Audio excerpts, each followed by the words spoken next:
অঙ্কিতা স্টোরির আরও একটা ভিডিওতে তোমাদের সবাইকে স্বাগত। এখন বাজে বিকেল ওই 3টে সাড়ে 3টার কাছাকাছি।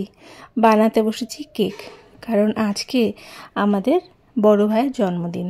আর যবে থেকে আমি নিজে কেক বানানো শিখেছি, তবে থেকে আর মিও অমর বা মঞ্জিনিস থেকে কেক কিনে নিয়ে যাই না। মিও অমর বা মঞ্জিনিসের মতো এত সুন্দর ডেকোরেশন করতে পারি না, কিন্তু ওই যে নিজের হাতের বানানো কেক তো, তাই সবাই খুব খুশি হয় যখন আমি নিজের হাতে কেক বানিয়ে নিয়ে যাই। প্রথমে আমি কেক টিনটাকে ভালো মতো একটা পাতলা সাদা রঙের কাগজ দিয়ে আর সাদা তেল দিয়ে ভালো মতো আগে থেকে সেট করে সাইডে রেখে দিচ্ছি। এবার আস্তে ধীরে সমস্ত কিছু তৈরি করব। সমস্ত যোগাযন্ত্র আগে থেকে করে রেখেছি। আর অন্যদিকে একটা কড়াই বসিয়ে দিয়েছি প্রিহিট হওয়ার জন্য। 10-15 মিনিটের মধ্যে আমার কেকটাও তৈরি হয়ে যাবে, আর ততক্ষণে কড়াইটাও প্রিহিট হয়ে যাবে। তাই এই কেক টিনটাকে ভালো মতন কাগজ দিয়ে সম্পূর্ণ দিকটা একটু গ্রিস করে নিচ্ছি। বানাবো আজকে টুটি ফুটি আর মোরব্বা দিয়ে, তার জন্যই মোরব্বাগুলোকে একদম পাতলা পাতলা করে কেটে দিয়েছি। আর নিয়েছি বেশ খানিকটা 1 থেকে 2 মুঠের মতো টুটি ফুটি। অল্প একটু ময়দা মিশিয়ে দিয়েছি টুটি ফুটির মধ্যে, যেন কেকের মধ্যে মেশালে পারে চারিদিকটা স্প্রেড হয়ে যায় কেকের মধ্যে। ভালো মতো মেশানো হয়ে গেছে। এবার এটাকে সাইড করে রেখে একটা মিক্সচার বানাবো, যেখানে থাকবে ডিম, চিনি আর দেবো সাদা তেল। আমি এখানে দিয়েছি 150 ml মতো চিনি, ওই ধরো 2 থেকে 3 কাপের মতো। আর সেম এই কোয়ান্টিটিতেই আমি দেবো সাদা তেল, মানে ওই ধরো 150 ml মতনই দেবো সাদা তেল। তোমরা সাদা তেলের বদলে যদি বাটার মেল্ট করে ব্যবহার করতে পারো তাহলে আরও ভালো হয়। সাদা তেলটা দিয়ে দিয়েছি এই চিনির মধ্যে। আর একটা কথা বলে রাখি, তোমরা যদি দানা চিনির বদলে গুঁড়ো চিনি ব্যবহার করতে পারো তাহলে সেটা কিন্তু আরও ভালো হয়। দানা চিনি একটু মিশতে সময় লাগে, মানে মিক্সিতে ব্লেন্ড করতে একটু টাইম লাগে। আর গুঁড়ো চিনি যদি তোমরা ব্যবহার করো তাহলে একদম তাড়াতাড়ি ঝটপট দেখবে মেল্ট হয়ে যায়। তোমরা আগের থেকে শুকনো মিক্সিং বলে 150 ml গুঁড়ো চিনি একটু মিক্সড করে নেবে। তারপরে বাকি সব জিনিসপত্রগুলো এখানে অ্যাড করবে। আমি দিচ্ছি 3টে ডিম। বেশ অনেকবার এই মিক্সটা করতে হবে, যেন চিনিটা ভালো মতন ডিম আর তেলের সঙ্গে মিক্সড হয়ে যায়। অন্যদিকে আমি যে ড্রাই জিনিসগুলো আছে সেগুলো একটা চালনির মধ্যে নিয়েছি 1 কাপের মতো ময়দা, মানে ওই ধরো 250 গ্রাম। আর নিয়েছি 1/2 টিস্পুন বেকিং সোডা আর 1 টিস্পুন নিয়েছি বেকিং পাউডার। সমস্ত কিছু বেশ ভালো মতো চালনিতে চেলে নেবে। চালনিতে না চেলে কিন্তু এই সব ড্রাই জিনিসগুলো কখনোই তোমরা ব্যবহার করবে না। এর মধ্যে আমি অল্প একটু নুন দিয়েছি, প্রথমে দিতে ভুলে গেছিলাম। আমি অল্প একটু 1 চিমটের মতো নুন দিয়ে আবার ভালো মতো মিক্সটা করে নেব। মিক্সিং হয়ে যাওয়ার পরে সেই যে আগের থেকে ডিমের মিক্সচারটা করে রেখেছিলাম সেটা পুরোটা দিয়ে দেবো। এর সাথে দেবো বেশ কিছুটা ভ্যানিলা এসেন্স। তোমরা ভ্যানিলা এসেন্সের বদলে অন্য কোনো ফ্লেভারেরও কেক বানাতে পারো। আমার কাছে যেহেতু ভ্যানিলা ফ্লেভার ছিল তাই আমি এটাই ব্যবহার করেছি। সমস্ত কিছুকে বেশ আলতো হাতে আমি এখানে 25 থেকে 30 বার বাংলায় চাল লিখব।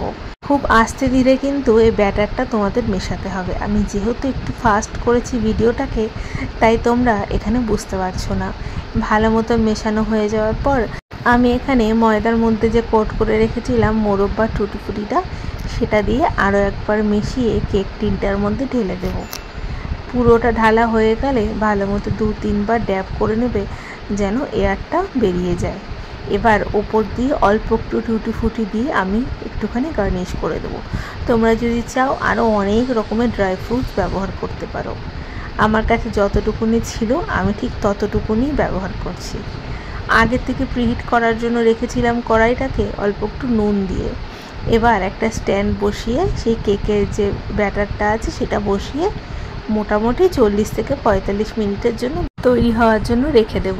উপর থেকে একটা বড় কড়াই দিয়ে আমি ঢাকা দিয়ে রেখেছি, যেন এটা ফুলে উঠলে কড়াইয়ের গায়ে না লেগে যায়। আমি মোটামুটি 30 মিনিট পর একবার চেক করে নেব যে ঠিকঠাক মতো হয়েছে কিনা। আর কেক বানানোর পরে জায়গাটার অবস্থা ঠিক এরকম হয়।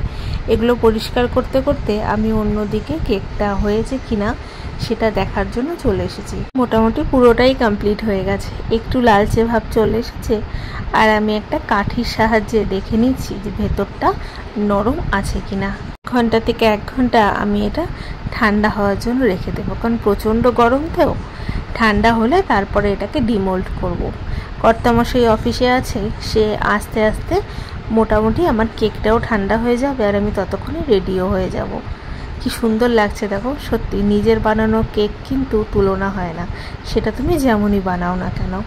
1 ঘন্টা হয়ে গেছে আর আমাদের যাওয়ার সময়ও চলে এসেছে। ততক্ষণে আমি পুরোটাই ডিমোল্ড করে দিচ্ছি। চারদিক দিয়ে যেহেতু কাগজ দিয়েছি, দেখো কি সুন্দর নরম নরম জালিদার কেকটা তৈরি হয়েছে। এটা পুরোটাই এরকমভাবে একটা বাটির মধ্যে বসিয়ে নিয়ে যাব। যেহেতু আমার কাছে কোনো কেকের বাক্স নেই, তাই আমি এটাকেই ব্যবহার করেছি বক্স হিসেবে। যেহেতু আজকে প্রচণ্ড গরম ছিল আর কর্তামশাই অফিস থেকে বেরিয়ে গেছে, আমি চটপট করে দুজনের জন্য কোল্ড কফি বানিয়ে নিয়েছি। আগের থেকে কফি পাউডারের মধ্যে অল্প একটু গরম জল আর চিনি মিক্সড করে রেখে দিয়েছিলাম। এবার মিল্ক পাউডার দিয়েছি বেশ খানিকটা, আর দিয়েছি ঠান্ডা দুধ 1 কাপ, আর তার মধ্যে যে কফি পাউডারটা ছিল সেটা মিশিয়েছি। দিয়েছি বেশ কিছুটা বরফ। ভালো মতন অনেকক্ষণ ধরে মিক্সিং বোলটা চালিয়েছি। কফিটা তৈরি হতে হতে কর্তামশাইও চলে এসেছে। এবার কোনো রকমে কফির মধ্যে একটু চুমুক দিয়ে আমরা বেরিয়ে যাব ওই বাড়ির উদ্দেশ্যে। আসলে ওই বাড়ির কেউই জানে না আমরা আজকে আসবো, কারণ কাউকে বলাই হয়নি। আসলে আমাদের 2 ভাইয়ের যখনই জন্মদিন হয়, সেই দিনটা আমরা সবাই মিলে একসাথে উদযাপন করি, যেটা আমাদের খুব ভালো লাগে। আজকে সকালে যখন বার্থডে উইশ করার জন্য ফোন করেছিলাম, তখন বলেছিলাম আমরা আজকে আসবো না, তোমাদের দাদা ভাইয়ের আজকে অফিস আছে, তার জন্য সমস্ত জিনিসপত্র নিয়ে বেরিয়ে গেলাম সেই বাড়ির উদ্দেশ্যে। কেকটা তো নিজের হাতে বানিয়েছি, একটা গিফট না দিলে হয়, তাই দিয়েছিলাম মিল্টনের একটা জলের বোতল। আমাদের দুজনকে দেখে বড়টা ছোটটা দুজনই ভীষণ খুশি হয়ে গেছে। আর সঙ্গে ছিল আমার হাতের বানানো স্পেশাল কেক, সেটাই কাটা হলো। বেশ অনেকক্ষণ ধরে অনেক গল্পগুজব আড্ডা দিয়ে আমার মামি শাশুড়ি বানিয়েছিল দই বড়া। তার হাতের দই বড়া ভীষণ সুন্দর হয় খেতে। সেই দই বড়া খেয়ে বাড়ির পথে রওনা দিলাম। আজকের ভিডিওটা এতটুকুই। যদি কিছু ভালো লেগে থাকে একটা লাইক করে চ্যানেলটা সাবস্ক্রাইব করে পাশে থাকবে।